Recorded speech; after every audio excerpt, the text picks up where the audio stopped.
দেখতে পাচ্ছেন রবিবার মানে 20শে জুলাই 2025 আমরা একজনদের বাড়ি যাব জন্মদিনে। প্রজ্ঞান ঘোষ। অ্যাকচুয়ালি সম্পর্ক বলতে কীরকম দেখুন, সম্পর্ক নিজের ব্লাডের রক্তের সম্পর্ক হলেই যে সম্পর্ক হয় এটা কিন্তু কোনো ব্যাপার নয়। মনের মণিকোঠায় যদি মনের সাথে মনের কোনো মেলবন্ধন হয় তখনই অলরেডি সম্পর্ক তৈরি হয়।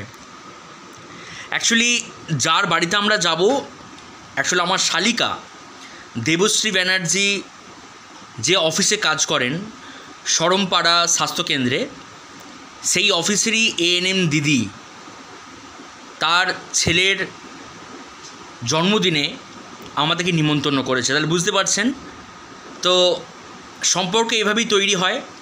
তো দাদা খুব ভালো, দাদার আমাদের যে দিদি রয়েছেন তো ওনার 2 ছেলে, এটা ছোট ছেলের জন্মদিন অনুষ্ঠানে আমরা যাব এবং আমার মনে হয়েছে যে একটা সুন্দর গিফট দেবো, যে গিফটটি আমি প্রত্যেককে এমন কিছু গিফট দিই যেন তারা প্রত্যেকে মনে রাখে। তাদের মনের মণিকোঠায় পৃথিবীতে মানুষ তো একদিন সবাই ছেড়ে চলে যাবে, থেকে যাবে তাদের স্মৃতি।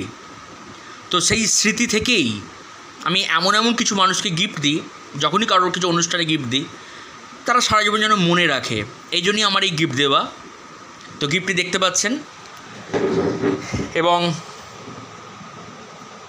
এখানে লেখা রয়েছে, ভগবানের কাছে প্রার্থনা করি তুমি আরও বড় হও।